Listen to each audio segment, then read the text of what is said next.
বিসমিল্লাহির আমি আমার জীবনে প্রতিষ্ঠিত অবস্থান আমি আমার জীবনে প্রতিষ্ঠিত লক্ষ্যে আমি কিছু কথা বলতে চাই।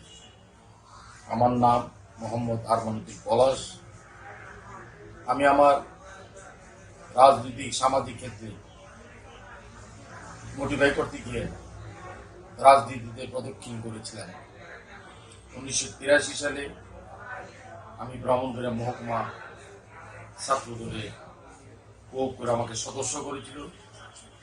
তখন ব্রাহ্মণবাড়িয়া মহকুমা ছাত্র দলের প্রতিষ্ঠাতা সভাপতি আমার রাজনীতি গুরু আব্দুল বাকি ভাই, সাধারণ সম্পাদক মাহবুব ভাই, সাংগঠনিক সম্পাদক ফেসবুকের শেখ মোহাম্মদ হাবিবুল্লাহ ভাই।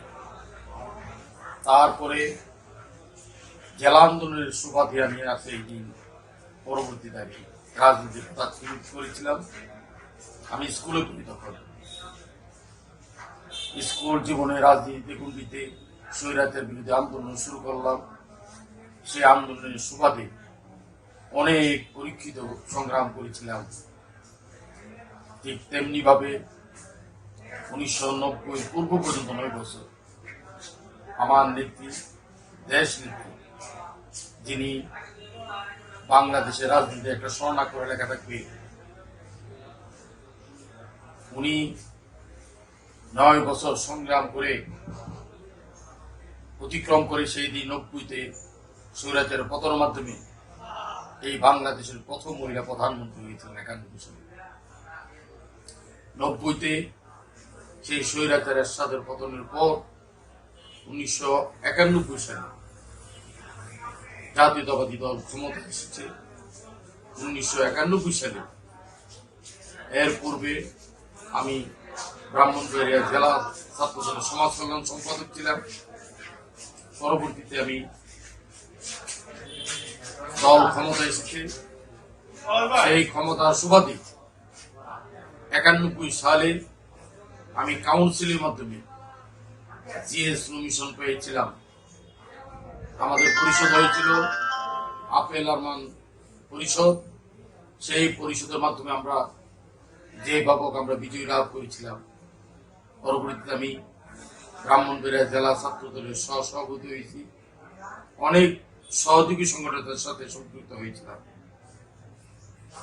আমি আমার রাজনৈতিক দূরদর্শী করতে গিয়ে আমি যখন জেলা ছাত্র দলের 96 সালের সভাপতি প্রার্থী, তখন আমি বিভিন্ন কারণে আমি হইতে পারি না। 1998 সালে আমাদের রাজনৈতিক অতিক্রম ব্রাহ্মণবাড়িয়ার সাবেক প্রতিমন্ত্রী, ব্রাহ্মণবাড়িয়া বিএনপির ফাউন্ডার আলহাজ হারুনুর রশিদ সাহেবের বাসায় বসে, ঠিক উনি তখন সংসদ সদস্য, আওয়ামী লীগ ক্ষমতা, ঠিক তেমনি ভাবে উকিল আব্দুল সাত্তার জেলা বিএনপির সভাপতি, হামিদুর ভাই জেলা বিএনপির সাধারণ সম্পাদক, আরো নেতৃবৃন্দের মাধ্যমে আমাদের 3 জনকে জেলা বিএনপিতে প্রয়োগ করা হয়। আমার আগে বিপি আনিসুর রহমান মঞ্জু ভাইকে তথ্য গবেষণা সম্পাদক করা হয়। আমাকে পরবর্তীতে জেলা বিএনপি সদস্য ইঞ্জিনিয়ার শিল্পপতি ইঞ্জিনিয়ার খালেদ মাহমুদ শ্যামল ভাইকে সদস্য, 3 জনকে নিয়ে আমাদের খুব করা হয়। এই জেলা বিএনপি ঢুকে গেলাম। ঠিক 2000 সালে আমি জেলা বিএনপি কৃষি সম্পাদক হলাম। তারপরও বলতে চাই, আমার অনেক জুনিয়র নেতৃস্থানীয়, অনেকে জেলা বিএনপি ছিল না, আজকে তারা বিভিন্ন ক্ষেত্রে, কেউ সাংগঠনিক সম্পাদক, কেউ যুগ্ম সম্পাদক, কেউ সহসভাপতি। কিন্তু আমাকে ঠিক 25 বছর পরে একই জায়গায় রাখা হয়েছে।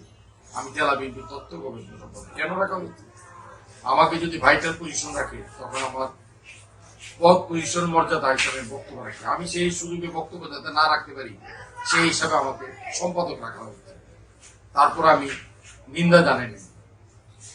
যে আসল কথাটা হলো এই, আজকে দেখেন বাংলাদেশ জাতীয়তাবাদী দলে ব্রাহ্মণবাড়িয়া জেলা বিএনপি সবচেয়ে অবমূল্যায়ন হচ্ছে কর্মীরা। এই অবমূল্যায়ন 91-তে হয়েছে, এই অবমূল্যায়ন 2001 সালে হয়েছে। আর এখন তো আজকে 2 মাস 2.5 মাস চলতেছে, কর্মীরা হাওতাস। আমি আর মন্ত্রী পলাশ 42 বছর রাজনীতি করছি। আমার পাড়ায় যখন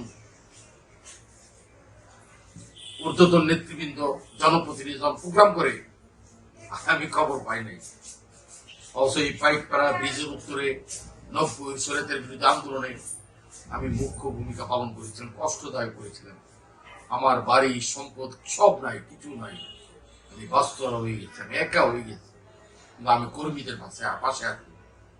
একমাত্র বাংলাদেশে ব্রাহ্মণবাড়িয়াতে বিএনপি কর্মীর কোনো মূল্যায়ন হয় নাই। তার কারণ হইল, আমি বলি, ব্রাহ্মণবাড়িয়া নাসিরনগর থেকে বাঞ্ছারামপুর পর্যন্ত ধানের শীষ দিয়ে 15 জন সংসদ সদস্য হয়েছে। এর মধ্যে একজন শুধু সংসদ সদস্য হয়েছে, উনি এক সময় 90 শরীয়তের বিরুদ্ধে আন্দোলনের ছাত্র নেতা, মহসিনুলের সাবেক বিপি, ঢাকা বিশ্ববিদ্যালয়ের ছাত্র দলের সদস্য শাহজাহান আলম সুজন ভাই, ডক্টর ওয়ালিয়া সাপ 88 সালে স্বতন্ত্র এমপি হওয়ার পর বিএনপিতে যোগদান করার পর 91-তে সংসদ সদস্য হয়েছেন ধানের শীষে। উনি মারা যাওয়ার পরে উপনির্বাচনে শাহজাহান আলম সুজন ভাই এমপি হয়। পরবর্তী 96, 15 3 মাসের সরকারও উনি সংসদ সদস্য হয়। আর এই 15 জনে বাকি 14 জন কোন ছাত্র রাজনীতি করে নাই। আর ব্রাহ্মণবাড়িয়ার কৃতি সন্তান হিসেবে সংগৃহীত মহিলা সংসদ সদস্য 2 জন হয়েছে। একজন 91 সালে আসিয়া রহমান, আর এইবার হয়েছে, ওর নাম হইল নাদিরা পাঠান পাপন। সে লোকাল স্থানীয় রাজনীতিতে সম্পৃক্ত। ইসলামপুর কলেজ, কাজী শফিকুল ইসলাম কলেজ ছাত্র রাজনীতি তার পদার্পণ। সে ঢাকা বদরুন্নেসা কলেজ ছাত্র দলের সাধারণ সম্পাদক ছিলেন, কেন্দ্রীয় ছাত্র দলের সহসাংগঠনিক সম্পাদক ছিলেন, কেন্দ্রীয় ছাত্র দলের সাধারণ সম্পাদক ছিলেন, এবং বিগত ফ্যাসিস্ট সরকারের বিরুদ্ধে আন্দোলন সংগ্রাম করে তাকে মূল্যায়িত করা হয়েছে। এই হল 2 জন সংসদ সদস্য প্রতিনিধিত্ব বললাম যারা ছাত্র রাজনীতি করেছে। আর পাশাপাশি আবার দেখেন, স্থানীয় পরিষদের নির্বাচন ক্ষেত্রে আমাদের নাসিরনগর তো বাঞ্ছারামপুর পর্যন্ত আগে উপজেলা চেয়ারম্যান একটা ক্ষমতা ছিল, জেলা চেয়ারম্যান একটা ক্ষমতা ছিল এরশাদের আমলে। কিন্তু এই ক্ষমতাটা 2009 পরে 8-এর পরে ক্ষমতা খর্ব করা হয়েছে। এরপরে আমাদের ছাত্র রাজনীতি করিয়া এই পর্যন্ত কোন উপজেলা চেয়ারম্যান হইতে পারে না। এর মধ্যে নবীনগর ছাত্র দলের প্রতিষ্ঠাতা সভাপতি, বিএনপি সেক্রেটারি উপজেলা মলাই ভাই নবীনগর পৌর প্রশাসক হয়েছে, এবং তার ছাত্র রাজনীতি পদার্পণ আছে। আরেকজন 90 শরীয়তের বিরুদ্ধে আন্দোলনে যার অবদান বিরাট, বাক্কি মেয়ের হাতে করা, আমরা সকলে আব্দুল্লাহ বাক্কি মেয়ের হাতে করা, এবং 90 আন্দোলন জেল কাটছেন, প্রচুর মামলা হয়েছে, উনি যদি পদ পদবীর আশাও করেন। ঠিক তেমনি ভাবে শরীয়তের বিরুদ্ধে আন্দোলনের সময় উনি ছাত্র দলের জেলা কমিটির সহসভাপতি ছিলেন, 93-তে সভাপতি ছিলেন সিরাজুল ইসলাম সিরাজ ভাই। তার অক্লান্ত শ্রম, আন্দোলন সংগ্রাম তুলনা নাই। জেল খেটেছে, ফ্যাসিস্ট সরকারের বিরুদ্ধে তুখুর আন্দোলন করেছে। পর্যায়ক্রমে সে জেলা বিএনপি 3 বার সাংগঠনিক সম্পাদক, জেলা বিএনপি সদস্য সচিব, সম্মেলনের মাধ্যমে জেলা বিএনপির সাধারণ সম্পাদক হয়েছে। পরবর্তীতে উনি সরকারি পৃষ্ঠপোষক হিসেবে ব্রাহ্মণবাড়িয়া জেলা পরিষদের প্রশাসক হয়েছে। আমি আশা করি সিরাজুল ইসলাম সিরাজ ভাই, নাদিয়া আক্তার পাপন, তাদের রুটম্যাপ ছাত্র রাজনীতিকে তারও যদি মূল্যায়িত করে কর্মীদের, এরপর আর অসম্ভব আর সম্ভব বলতে কিছু থাকতে পারে না। আমি মনে করি ব্রাহ্মণবাড়িয়ার প্রত্যেকটা কর্মীর ক্ষেত্রে সমন্বয় থাকা দরকার। আজকে দেখেন, আগে যখন পূর্বের নেতৃবৃন্দ ছিলেন তখন তাদের মধ্যে প্রেম ভালোবাসা ছিল, ডাক দিত, কেমন আছেন, সালাম দিত, সালামের উত্তরটা পর্যন্ত দেয় না জনপ্রতিনিধি, হাত মিলানো তো দূরের কথা। এবং সামাজিক ক্ষেত্র তারা কুক্ষিগত রেখেছে। আমি আমার ফেসবুকের মাধ্যমে, বক্তব্যের মাধ্যমে বললাম, আমি আমার জীবনে অনেক চিন্তা চেতনা জাগ্রত মাধ্যমে আবির্ভূত হলাম। এই কারণে আমি আগামীতে ব্রাহ্মণবাড়িয়া যে সামনে স্থানীয় পরিষদের মাধ্যমে পৌরসভা নির্বাচন হবে, সেই নির্বাচন আমি প্রার্থী। কেন প্রার্থী জানেন? সাধারণ ব্রাহ্মণবাড়িয়া এবং সাধারণ যে কর্মী, তাদের প্রেম ভালোবাসা তাগিদে, সাধারণ জনগণের সম্পৃক্তে আমি আগামীতে ব্রাহ্মণবাড়িয়া পৌরসভার মেয়র প্রার্থী। তার কারণ এই কারণে বলতেছি, আমার কিছুই নাই, আমার অর্থ বিলাস কিছু না। আমি 91-তে বিএ পাস করেছি, আমি চাকরি করতে পারতাম, ব্যবসা করতে পারতাম, কিন্তু আমি সেই দিন সংগ্রাম সামাজিক আন্দোলন জনগণের পাশে রয়েছিলাম। কিন্তু সব কিছু দেখলাম। আজকে দেখেন ব্রাহ্মণবাড়িয়ার পৌরসভার বিচ্ছিন্ন অবস্থা, আজ পর্যন্ত প্রতিষ্ঠিত কোনো কিছুই করা হইতেছে না।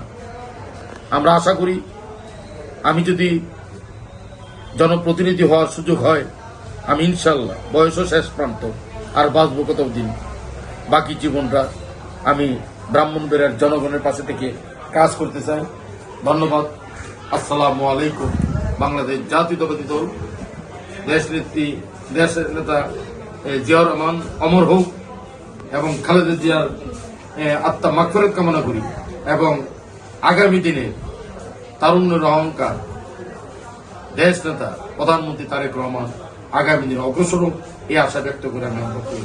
ধন্যবাদ। আসসালামু আলাইকুম।